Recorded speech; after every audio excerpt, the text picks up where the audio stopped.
دوستويفسكي أديب وروائي وفيلسوف روسي شهير. معاناته جعلته من أعظم أدباء العالم في فهم البشر، وجميع رواياته تعبر عن الفهم العميق للنفس البشرية، وخاصة نفسية الأشخاص الذين يفقدون عقولهم ويتحولون إلى مجانين أو ليرتكبوا جرائم قتل معقدة. هذا ما أشعل الثورة بداخله ضد الفقر والمرض والظلم، فأخذ يعبر عن ذلك من خلال كتاباته العفوية، إلى أن وجد نفسه كاتباً عبقرياً. وكان والده بخيلاً تجاهه، وهذا ما جعله محط استغلال من دور النشر. وأول رواية له كانت المساكين، وكان عمره 25 عام. وظلت شخصية أبيه مع دوستويفسكي طوال حياته، وستظهر كذلك في كتاباته. لكن والدته المؤمنة الطيبة قد فارقت الدنيا في سن صغيرة، وهكذا عاش فيودور حياة بائسة تماما منذ صغره. ثم التحق دوستويفسكي بجماعة التفكير المتحرر، وبعد مضي 3 سنوات من تأسيسها اعتبرها القيصر الروسي نيكولاس الأول جماعة خطيرة، فأمر بالقبض على أعضائها.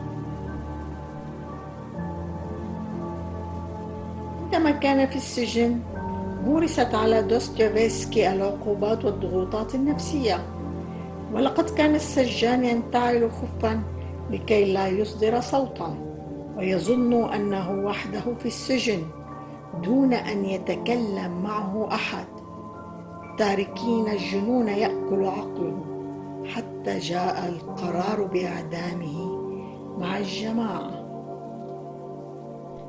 ثم أخذوهم إلى منطقة بعيدة، وأمروا دوستويفسكي أن يحفر قبره بيده، ناطرا أمر إطلاق النار لتنتهي حياته.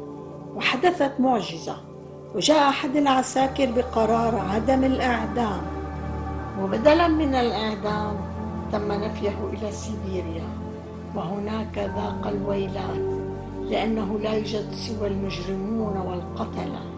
ولقد وقع دوستويفسكي في حب ماريا منذ لقائهما الأول، وكانت ماريا متزوجة من ألكسندر إيفانوفيتش، وما أن ذهب زوجها ألكسندر إلى مهمة عسكرية حتى قتل فيها.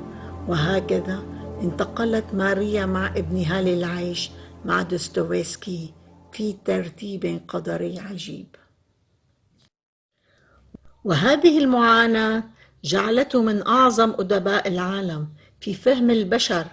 ومن معاناته في النفي كتب رواية مذكرات من بيت الموتى. وبعدما كتب خطاب اعتزال السلطات الروسية عن جريمته، استعاد دوستويفسكي حقه في النشر، فنشر قصته ذكريات من بيت الموتى، وحقه في الزواج، فتزوج ماريا. ولكن سرعان ما ظهرت اختلافات في الشخصية بينهما، وهكذا أصبح زواجهما تعيسا. اتسمت حياة دوستويفسكي خلال هذه الفترة بتدهور الصحة والفقر والتجارب العاطفية المعقدة، إذ وقع في حب الطالبة الشابة بولينا، واستمرت علاقته المحبطة بها لعدة سنوات، وسافر إلى خارج البلاد من دائنيه بسبب ولعه بلعب القمار.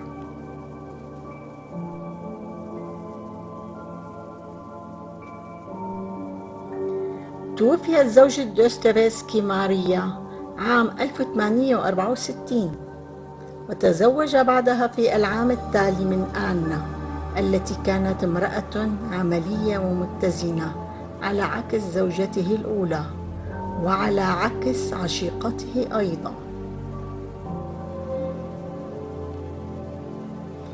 كانت آنا قد ساعدت دوستويفسكي عندما عملت معه سكرتيرة أثناء كتابته رواية المقامر، وفي العام التالي تزوجا.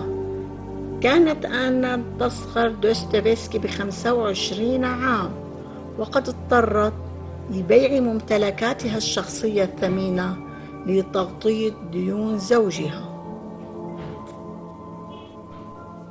وبعام 1866 نشر دوستويفسكي روايته الجريمة والعقاب تخليدا لذكرى زوجته الأولى، ثم كتب رواية الأبلة والشيطان.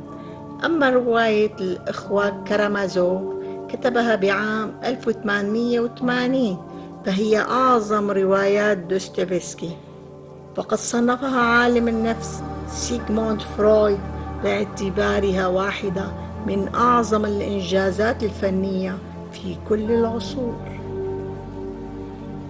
وتوفي دوستويفسكي بعد ذلك بعام 1881 بسبب معاناته من نزيف رئوي، وفي وقت وفاته كان قد وصل إلى أوج مجده في روسيا، وحزن الكثيرون من الروس على موته.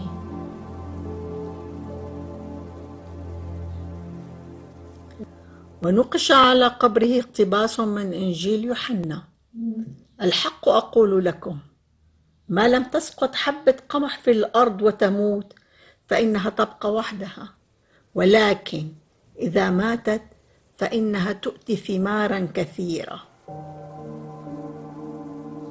أحبائي، لا تنسوا الاشتراك بالقناة والإعجاب بالفيديو وتفعيل الجرس.